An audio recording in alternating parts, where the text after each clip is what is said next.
Hello, everyone. Welcome to Not So Dumb Blonde. I'm on a mission to help women stop trying to fix themselves and start understanding themselves by relearning how to not suppress or explain away their feelings and needs through evidence-based healing modalities, conversation, and community.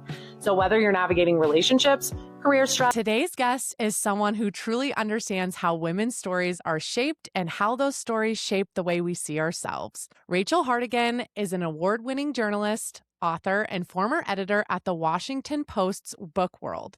She spent over a decade at National Geographic covering science, history, culture, and women's rights, and has also reported for U.S. News and World Report. Her work focuses on who gets to tell women's stories, whose voices are trusted, and how those narratives are shaped within major institutions. In her latest book, Lost, she explores the life of Amelia Earhart, not just as a historical figure, but as a woman navigating pressure, identity, and expectation in a male-dominated world. The book also investigates the mystery surrounding her disappearance and how those narratives have been shaped over time. Today, we're talking about something so important that many women experience: the pressure to prove yourself, where it comes from, and how it's reinforced, and what we can learn from both Rachel's work and Amelia's story. Rachel, welcome to the show. Thanks so much for having me. Yes, thank you so much for being here. I'm so excited. Typically, how we go ahead and start these podcasts is just, I'm going to ask you to tell our listeners a little bit about who you are and how you got to where you are today. All right. Well, I've been a journalist for a really long time. I'm not even going to say several decades, I'll say. And my first job was at a cowboy magazine because I grew up in Reno, Nevada.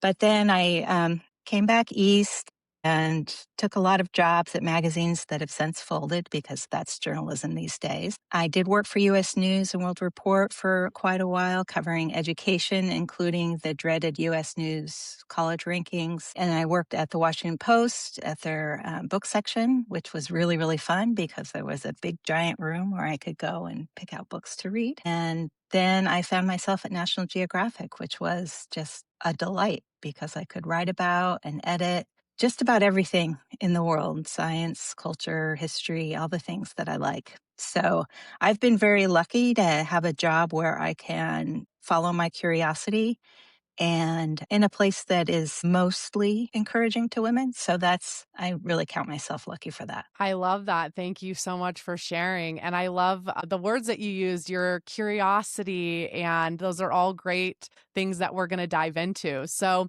we'll just start off with just getting right into it. Why do you think so many women feel like they have to consistently prove themselves to be taken seriously based off of your work and everything that you've done? Well, just as my life as a woman and a mother, there are just roles that we are expected to fulfill. And there's always somebody looking, or at least in our minds, there's always somebody looking to see if we're measuring up or not. And especially if you're trying to work and you're trying to do a really good job at work and be the best mother ever, it does feel impossible. I think also if you're not the default, you're not the white guy, then you have to be a little bit better to prove that you deserve to be in that space. And, as I said, I've been lucky to be in a profession that, definitely has its faults, but also hasn't got there, but it's tried to elevate women. And, I've had some really amazing, tough women bosses, but still, there was one woman I knew of who everybody knew you don't mention your children to her because there's a feeling like you're at work and you don't express your full self. You're just there to work and you won't be taken seriously if you talk about your family. So, that really struck a chord with me. And I really reject that because how can you be a full person? How can you bring all yourself to work if you can't also talk about your family? Wow. That makes me so curious about her experiences and what made her feel the way that she does in terms of children and bringing that into the workplace. That's so interesting. And yeah, I love what you said too. You mentioned, you've been fortunate enough to work in a space where, sometimes it can be really tough, right? To work in media and navigate that, but you're also in this really unique and powerful position, right? Where you get to learn and you get to also have, some sort of say in how you want things to be portrayed and what you're learning. So I think that That's something that a lot of us struggle with today with social media and things that are Mhm, being put out. It's just a double-edged sword. There's the beauty in it, and mhm. then there's the painful part of it as well, and that kinda takes me to my next question. From your experience in media and storytelling, how does narrative shaping contribute to women feeling like they might just have to prove their worth or credibility more? That's interesting. Maybe I'll take a big step back to when I was at the Washington Post, and I was part of a group that did a study of just how many women were featured in photographs and how many women were quoted in stories. And it was such a pain to do this study because we would get these big fat, like a week of newspapers and have to go through and record everything. And this was 15 years ago. There's been several editors Yeah, since then. So I'm not speaking for the Post in any way now, but at the time, sure. it was kind of shocking how few women were featured in, the prominent photos, how few women were quoted as experts. I think things have changed a lot. I think people are more conscious of it now. It's not always equal, but that does shape what stories are told and who's telling them if you're only calling certain people for expertise. I know in the book section, we were really encouraged because it was the Post to cover political books. I mean, that's natural. But also, we would point out that there are more women reading than men, and they read a lot of romance. And at that time, we were barely covering that. And I'm not even speaking as a romance fan. It's not my favorite genre, but it was one of those cases like, well, do we want to reach a large audience? These women are reading a lot of books. Shouldn't we try to reach out to them? But it wasn't seen as important. Again, I think that has changed over the years. But yeah, it really depends on who are you thinking is an expert? Who are you thinking is worth centering? National Geographic, I think we for the most part, did a good job focusing on women scientists. I used to write these short profiles, and the people that we wrote about were very diverse, and they were from all over the country. And one of my favorites was paleontologist, first female paleontologist from Mongolia, and she had really had to fight to get her role. But it was exciting to be able to feature people like that. That I'm not is sure if I so answered your question, but No, you did. That's just so interesting because it's so behind the scenes. This is a lot of, we don't see that on the outside. We don't see what's Mhm, happening behind the scenes and how things are what the process looks like of putting some of these mhm. things out there, right? And you mentioned earlier on that a lot of women were not being represented in photos, and I'm just so curious, was this something that you felt like was intentional, or do you feel like why do you think that that was? I think it's partly built up over time. People had their sources, and if they'd been a journalist for a long time, probably a lot of their sources were male, depending on what they covered. I think also a lot of female experts in whatever, or non-white experts in whatever, or maybe earlier in their career, just based on sort of how things have changed in the culture. So people were going to more senior sources who tended to be white or tended to be male. And it's probably just, I don't think it was purposeful. I don't think anybody was saying women don't know anything. I think it was habit. It's bias that people are unaware of. And I think a lot of institutions since then have changed to say, not creating quotas, but saying, try to do this, try to, an editor might point out, like, it looks like you've got all men, but this is a health issue. Maybe you should talk to a female doctor or something like that. And there are more ways, there are more institutions set up or just lists of, do you female experts, female historians, female whatever. So it makes it easier for journalists too. I mean, you have to remember journalists a lot of time are really working on a deadline. So they might be going to their reliable source rather than trying somebody else if they have to. But I think for the most part, people are trying, but they're working against culture and habit and all that kind of thing. But Yeah. having been in journalism for a long time, I definitely have seen improvements for sure.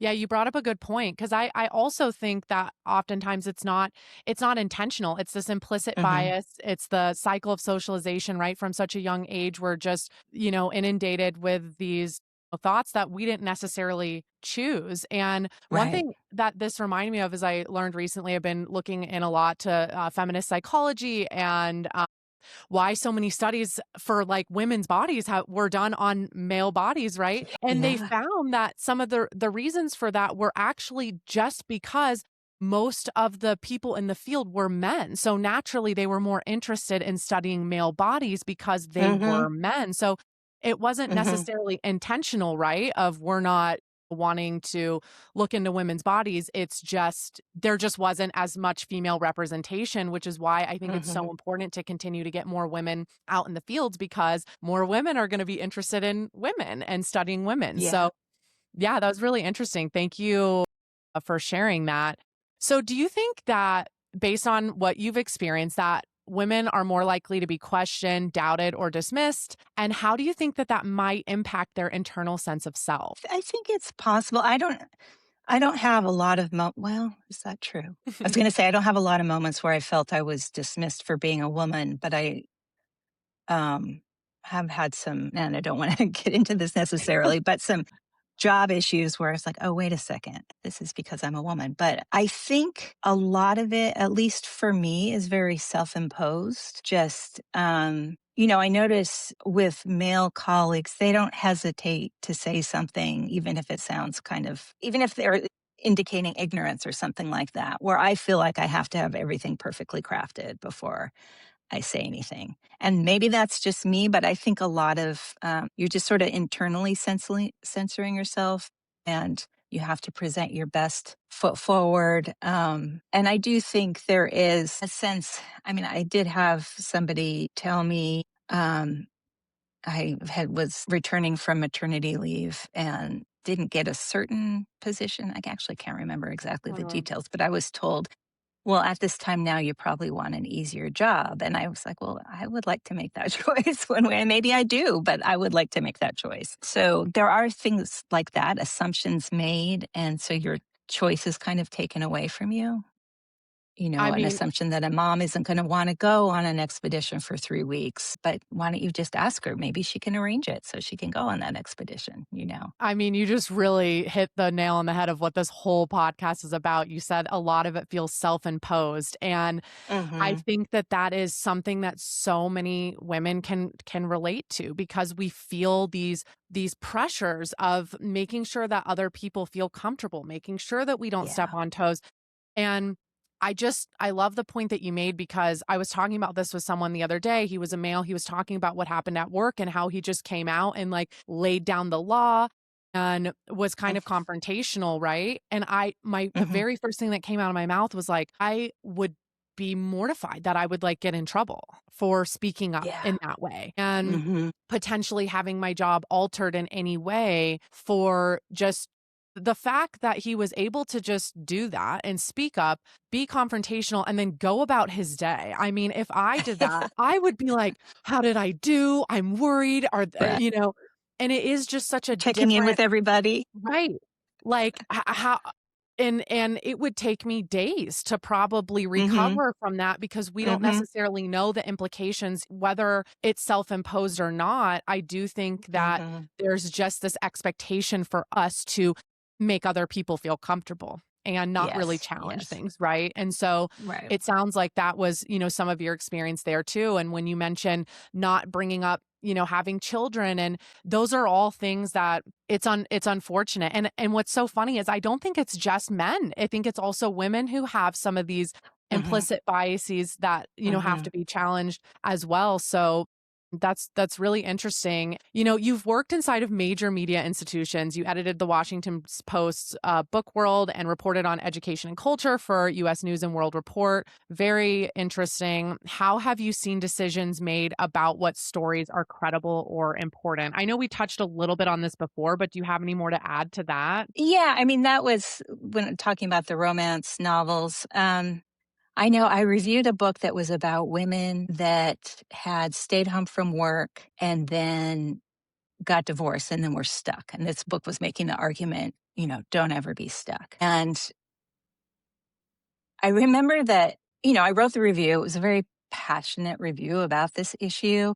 And they put it on the cover of the book section, which was great, but it was also treated like it was special, like it was sort of out of the ordinary, a little bit of a not the normal fare, when it's like, well, it does affect a big population, so it should be normal. So it was a positive thing, but it was also, you could see it was a deviation from the norm, which I thought was really interesting. I do think that there has been a, a big effort to normalize things more at National Geographic. That certainly happened a lot. I worked on a story that was celebrating the centennial of women getting the vote. Not getting the vote, they've been fighting for it for almost 100 years. And I worked on that with a female photo editor, and my editor was female, and then the head of the magazine was female. And it ended up just being such a joyous experience because we had this beautiful female photographer taking these portraits of mostly women, and female artists creating this collage of all the women from history. And I don't know that anything like that could have happened 10 years before then. And the editor of the magazine at the time, Susan Goldberg, was the first female editor of National Geographic. And she really did a lot to bring a lot of women into the pages as agents, as people doing things rather than just sort of being photographed. And that was we shaped that narrative, we got to do it. And I think it was a big success, and we were all very proud of it. So, yeah, I don't know. What a It beautiful really experience. depends, I think, what the focus. Mm-hmm. You can look at things from lots of different lenses. Like if you look at childbirth, are you looking at what happens to the children? Or are you looking about what happens to the women? Like, are you looking at maternal mortality? Or are you looking at infant mortality? Not that you have to choose necessarily, but often the focus is on the children and not what's happening to the women. Mm. Yeah, it's really which lens you choose to look at things through. That's so interesting. And we'll definitely get in more because you mentioned some good points about how it sounds like going through that experience probably taught you a lot about yourself and your own growth as a woman as well, which sounds Mhm. really beautiful. And I definitely want to touch on that a little bit more late in some of the later questions. But going back to some of the portraits and how, things are being put out there, I've noticed that a lot of pictures are printed in black and white, which of course it emotes so much more emotion, right? I totally get why it's done that way. But the flip side is it also makes it seem like some of these things were so ancient and so long ago when Mhm. reality, women are still fighting for their rights today. And some of these things are very recent. Have you noticed that in your work at all? Yeah, I think one thing to remember is that, like, the New York Times didn't use color photography in its newspaper until the 90s, which is kind Mm, of shocking. So some of these things are just sort of for that reason. And then, black and white often looks very dramatic. it does. Yeah. I don't know. That sometimes I get what you mean. Then it seems like if it's black and white, it feels separate from us because our world is full color. Yeah. Some of that is just sort of as the medium has Yeah. changed, but I think sometimes it, allows photographers to get a little bit more stylistic. I get that then you're not feeling as much the emotional connection Yeah. necessarily because the people seem like other. They're Yeah. in a different realm. They're in the black and white realm. Yeah. No, I totally I prefer to see the black and white because it hits me more emotionally. You're like, wow, this really happened. Mm, I was just thinking about, if I was in middle school or in high school, reading some of these things or learning and I see it in black and white, I may think, this wasn't in my lifetime, or well, it wasn't in their right. lifetime, but you know what I mean? This was Right, right. hundreds of years ago when really it's like actually your grandmother or your great grandmother very likely, was going through this. So I just found that to be an interesting thing. But Yeah. what I really want to do is bring this more into your book and Amelia Earhart, Mhm. because you just released the book. I think it was March 6th of this year, this month. So Yeah, just yeah. recently, very exciting. What drew you to her story and what surprised you most in your research? And then if you want to just give listeners a little bit of a backstory about, the expedition and how you started this book. Okay. Well, as I said, I was working at National Geographic, and I mostly I didn't have sort of the kind of super adventurous job you imagine with National Geographic. I was mostly working in the office, but I did have this one editor come up to me one day and say, "We have a berth on this ship that's going to an island in the middle of the Pacific where some people think Amelia Earhart died. Do you want to go?" And I was like, "Sure." But I didn't really know anything about it. And I found out later that one of my colleagues had already been asked. I mean, he's somebody who had circled the Earth several times, so it made sense to ask him, but then he luckily had a family engagement, so he couldn't do it. So I got to go instead. And what I learned is that Amelia Earhart disappeared towards the end of her round the world flight in 1937. She was flying from Lae, New Guinea to aiming for Howland Island. And I mean, I knew she disappeared. Of course, we all know that. I knew that she was a brave female aviator because we all learned that in elementary school. But I did not know how intensive the search for her had been. I mean, not just right when she disappeared, but how many people were still looking for her and are still looking for her to this day. So I went on this expedition, which was not going to the island where that she was aiming for, but to this other island south of it called Nicomaroro. And the people who were leading that expedition thought their hypothesis was that Earhart got lost on her way to Howland Island and decided to fly south because she knew that these other islands were to the south. She landed on Nicomaroro when it was low tide, and there died a castaway along with her navigator, Fred Noonan. Poor Fred Noonan never gets remembered. Mm. And so these people were going and they were bringing humanes, human remains searching dogs or sniffing dogs to see if they could find any bones. And I mean, it was crazy and very exciting. So that's one of the theories, that she ended up on this island, died a castaway. Another theory is that she just got lost and ran out of gas, went into the ocean. And then the third theory is that she got lost, or maybe she was a spy, ended up somehow in Japanese territory. The Japanese controlled a lot of the Pacific Islands at that time, and she died in Japanese custody or was killed by them. So that's sort of the outlier theory. But I had no idea about any of this. I was just excited to be going on this cruise I with the bet. dogs and to see what would happen. Yeah, that was a big adventure. Oh my gosh, that just sounds so interesting. And when I was listening to your book, and I've also listened to some of your other podcasts, you had mentioned that you'd never done anything like that before, like the adventurous. No. Yeah. So I'm curious about that and how it felt for you stepping into that space. Oh, I was so nervous, but I was a little bit bored at work because I'd been doing things that I found to be fairly easy. And, I was married and my son was just finishing up middle school, and there just gets to be a routine of everything. So I was like, I'm stuck in this routine. So I was excited to do that. I was excited to go someplace so far away, but I was also really, really nervous to be so far away from my son.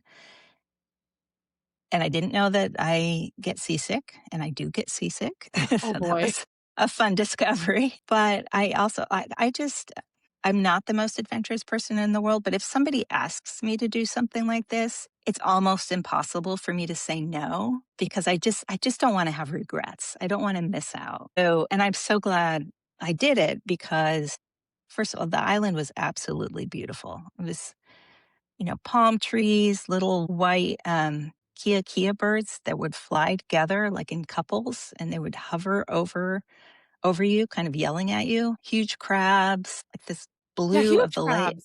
You mentioned, right? Like how Yeah, big were the crabs? they were about dinner plate size. They were big enough for That's sure. scary. Yeah, yeah, they were big.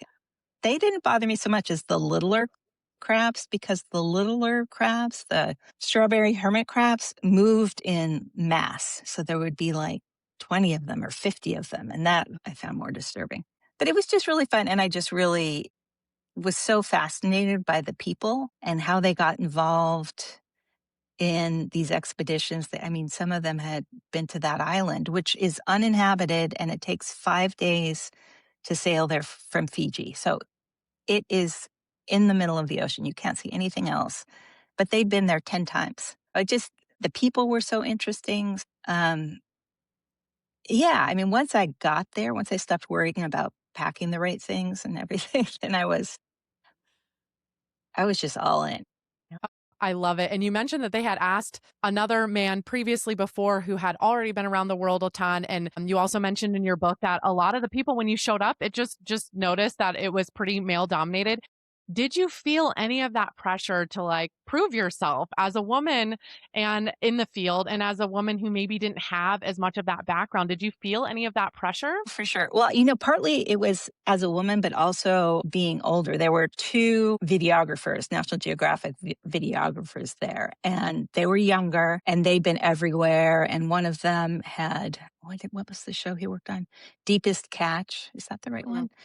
Up in Alaska on these fishing boats. I mean, they knew how to do everything. They were asking me where I'd been, and I was like, well, I don't know. I just felt like I had to show that I could hang with these younger, well-traveled people, and I'm sure I didn't convince them, but we also had a really good time.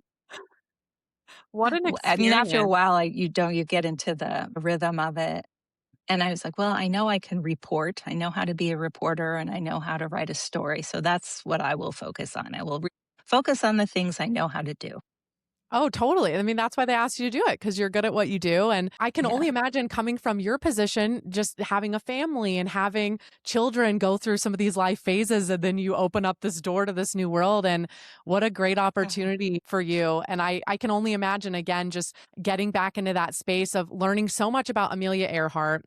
You have written a ton on women's suffrage and politics in that way. I'm so curious, what did you learn about yourself throughout this process as a woman, learning about Amelia's journey? Well, I learned that I can do a lot of things that I didn't think I could do. And I also learned that I'm not necessarily the person who's going to push forward and do the thing, but I can rise to the occasion, I guess.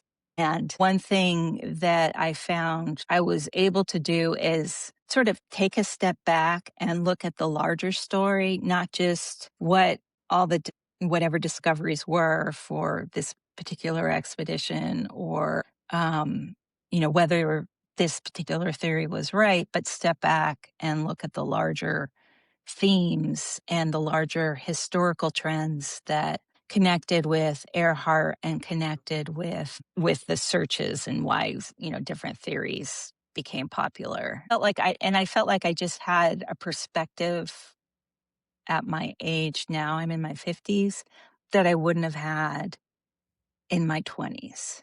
Like I don't know if I would have noticed like Earhart did not become famous the minute she turned 18. She was a bit lost for a while but she finally found her way. And I'm not sure if that would have resonated with me as much if I hadn't lived a bit of life and understood that, you never know. There's all sorts of weird turns that life can take, Yeah, especially for women in a way, because how you decide to have a family can really change direct in way more than men, especially for somebody at her time, because every woman was expected to get married and have children. absolutely. Yeah, I can relate when I'm divorced, but when I did get engaged at my job, I remember immediately I could just feel the energy. Being in sales, I was in sales for a while before I switched my career path to social work, and it was like immediately like making arrangements for, well, she's probably not going to want to do work as hard as she's been working, or she's probably going to have kids soon. So let's prepare. So having, Wow. that narrative as well. And one of the things I found to be super interesting is you mentioned that Amelia, she didn't want that. Like, she's the ultimate Mm-mm. girl's girl, like, in today's society as well, right? She's like, Mhm. And please correct me if I'm wrong. I'm just going based off of my not so great memory, but she had been proposed to and she kept putting it off, saying, I have so many more things that I want to do. If we meet Mm-hmm. someone else, it's okay. We'll come back to each other. I mean, she really wanted to live her life and not Mm-hmm. lose her freedom, which I feel like so many women can still relate to. But what I think was really cool about Amelia is she was just like, I'm going to create the life that I want. She was kind of not really giving into those societal pressures. Is that what you found too? Or have you found that maybe there were times where she also felt like she needed to prove herself or fit in? Well, I think ultimately she did not want that traditional life. And part of it stemmed from her childhood because her father, he had an alcohol problem and he lost a lot of jobs. So they were often struggling for money. And her mom was very dependent on their father. And I mean, they were kind of structurally, he was the only one with a job. So, of course, they were all dependent on him. And I don't think she wanted that kind of dependence ever. And she did get engaged at one point to this very nice young man named Sam, but they were compatible in lots of ways, but he wanted a traditional, he assumed he would work. He was an engineer and she would stay home. And she didn't want that. And that's one reason she struggled in her 20s because she knew what she did not want, but she didn't know what to replace it with. So she was Mm. going from job to job and trying to figure. In fact, she ended up becoming a social worker and she loved being a social worker. She was working at this place called Dennison House in Boston that worked with immigrants in the city. But I think she also had pressure. I mean, so much of her fame came from the fact that she was a woman. She became famous because she was a passenger on a flight from across the Atlantic. The first female to cross the Atlantic in a plane, but she didn't do anything. She just sat there. And she was very embarrassed by that. But it didn't matter because that's what everybody wanted to see. They wanted to see the exception. They wanted to see, the brave, well spoken young lady who had taken this big risk. So she was kind of stuck in a way where her fame was because she was female. She had to present at least a little bit as feminine, and she did. She had her own clothing line and she dressed very well, but then she also wore pants and had short hair. I think it was difficult for her. I don't think it was, I think she had to be very conscious of the decisions she was making and how she looked. And I mean, her husband helped with that too. He was a publicist. So Oh, he told her wow. not to wear hats. She sounds like a bit of an entrepreneur too, if I'm being honest. I mean, she Hmm. seems like she was very innovative and creative. And then, of course, I can't help it, studying to become a therapist right now. It sounds like in her childhood growing up, having that sort of attachment because she didn't Hmm. want to ever feel dependent and she wanted to have that freedom. It's very interesting how that tended to play out. One thing that you've talked about is how people can become obsessed with her disappearance, and they have been obsessed with her disappearance. And sometimes they're losing sight of who Amelia actually was as a person. And one of the things that you mentioned was that a hallmark of human thinking is projection, which I thought was so interesting, and that can play a lot of the role as to why people are so obsessed with learning more about her. Do you think some of that also had to do with the fact that she was a woman and maybe it just felt more shocking or unbelievable that something like this would happen to a woman? I think so. Partly, I think she was so famous too. Just the idea that somebody so famous can just all of a sudden disappear. We have no idea what happened. And I think we just really don't like unfinished stories like that. But I think in terms of projection, one thing that really struck me about all the different people that I talked to who have been trying to figure out what happened to her is how much they liked the process of looking for her. And I think, she was such an adventurer and explorer and everything. They get to have a little bit of that for themselves. They might have regular lives, going out about their business, but then they also have this other life where they're figuring out how to operate on this island that nobody else has figured out how to live on, or not live on, but just, how do you get from point A to point B? What do you need to know? They develop this expertise. They get out of their regular lives. And I think that's a big part of that. You get to be an explorer at a time where so much has already been explored. And so it's Absolutely. almost like it's not so much projection for them, but they get some reflected glory as well, That is by so being connected to interesting. her. It's Yeah. so interesting. It's also like people who are obsessed with the serial killer documentaries, and it's just like this part of being like, it's just a different world than, what we're used to. Mhm. So that's Mhm. really interesting. So one of the most interesting things that I learned was that women were kind of discouraged around the time of their menstrual cycles. Please reword it if I'm saying it incorrectly. But I just found that to be super interesting to have that pressure as a woman to potentially not be able to fly an airplane because you're around your menstrual cycle. What is one of the most surprising things that you Well, that one I think was very surprising, and I think it was mostly used by men to limit whether women could work, in jobs as a pilot. There was one woman who actually got a job as a co-pilot. She was the first woman to work for what they called a scheduled airline. And the pilots union did not want female pilots. There was a great quote. It's like, well, if you let in women, what will happen to the men? It's like, well, you just have to get better. But just that do was a lot better? of, yeah. I mean, that was a lot of like women would be too emotional when they were flying while they were on their cycle, and they wouldn't be strong enough to fly during storms. Which all the female pilots had flown through storms, and I mean, it was hard, but it wasn't a strength issue. And Earhart actually did that. She worked at Purdue University, sort of mentoring female students. And that was one thing. She did a study. She started to interview women in sort of physically taxing fields, including the ballet master at Radio City Music Hall. And she asked this woman, like, well, do the dancers like take time off when they have their menstrual cycles? And, the dance master's like, no, I mean, if they had a real problem with it, then they probably wouldn't get into this field, but they just work around it. I mean, we know that Olympic athletes are still competing. But at the time, it was just one more way that women were different from men, weaker than men. So I found that Yeah, that is interesting because fascinating. it sounds like it's like men seems like they were just so baffled by this concept because it's not something Yeah. that they had to experience. They're like, how could they possibly do this? And also, just like you said, just building that case of, well, here's all the obstacles that we're going to have to consider if we bring women into this field. Mhm. And Mhm.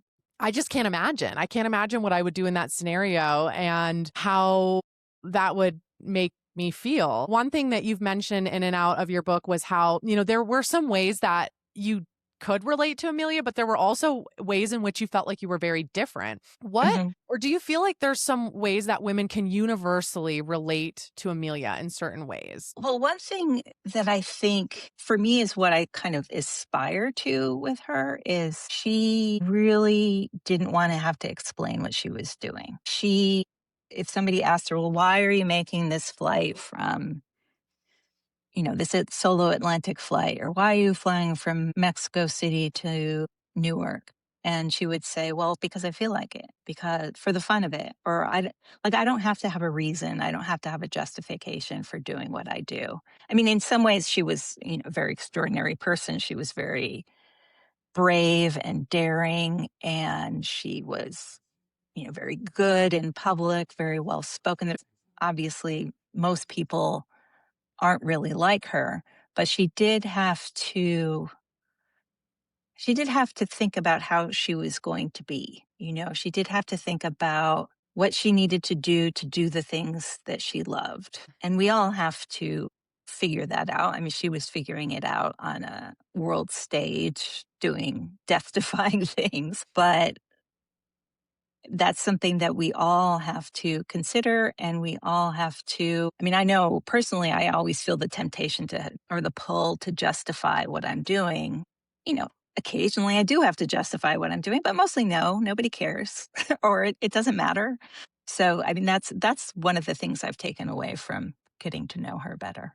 Such a good point because I feel like so many women can relate to that. It's hard to just say nope. or give an answer and put a period at the end of it and just move on. There's this Hmm. tendency to feel like we need to over explain, over justify, make sure that our reasons for doing what we're doing are seen as valid. Because I think so many women, we have been questioned a lot and we have been kind of Hmm. pushed. So I think that that's such a great takeaway from Amelia is like, you don't necessarily have to explain yourself. And she wasn't doing it in a time where it was really out of the norm to do the things that she was doing. Hmm. And just for listeners, I don't know why I'm bouncing back to a different spot, but I remember at one point I heard that she was more afraid of losing her freedom and getting married than she was of like putting herself in situations where she might quite literally die. And if she was Yeah. willing to do that, I just think it's such an inspiration for women to stand in your truth, and it's okay to fight for what you need and want, even if it doesn't fit into maybe what you feel pressured to do. Yeah. Yeah. I think she's a good example of that. She absolutely is. Okay, so this entire episode is mostly about how women feel this need and this desire to prove themselves. For women who feel like they constantly must do that and, prove their worth, prove that they have the right to take up some of these spaces, what do you hope that they can take away from either what you've experienced or Amelia's story herself? Well, as I said, you don't need to justify yourself. You can just think of it, what would Amelia say? I'm doing it for the fun of it. I'm doing it because I want to. But also think of, you can flip the idea of proving yourself to seeing what I can do. Instead of saying, oh, I need to show that I'm worthy of this, is think about it as, for me, like, well, let's see if I can handle this expedition. I'm not sure if I can. I don't necessarily need to prove that I can, but a lot of it was proving it to myself. But just flip it like, I'm going to try this.